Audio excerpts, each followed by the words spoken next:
তোরা আউট হলে no ball ডাকিস, doubt হলে ক্যাচ, মনে পড়লে নিঃস্ব লাগে বিশ্বকাপের ম্যাচ।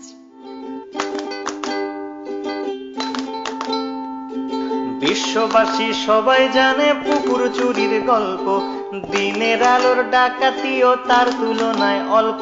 তাই 11 জন কবি মিলে লিখলো মহাকাব্য, জ্বালাময়ী সেই কবিতায় পুরলো যে অভব্য। ধরে দিবানির গল্পটাও নয় যে আনকোরা, 2004-এ মাশরাফির সে অগ্নিগোলক ছোঁড়া। 7 সালের বিশ্বকাপের ঐতিহাসিক জয়ে হট ফেভারিট হটিয়ে জন্ম দিয়েছি বিস্ময়ে। 12 সালের এশিয়া কাপেও করেছিলাম কাবু, বারংবার হেরে গিয়েও লজ্জা হয় না তবু।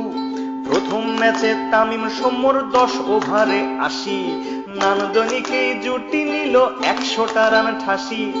এরপর সাকিব আর সাব্বির বিচক্ষণ ব্যাটে শেষ অবধি রানটা নিল 307।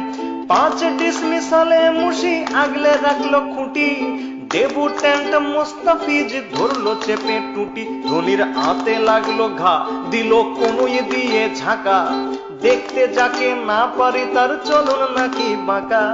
ধাক্কা খেয়ে মাঠের বাইরে গেল মুস্তাফিজ, বাঘের দেশের ছেলে সে বোঝনি কি চিজ। ফিরে এসে আবারও তার দুর্দান্ত কাটার, 5 জনকে পথ দেখালো প্যাভিলিয়নে হাঁটার।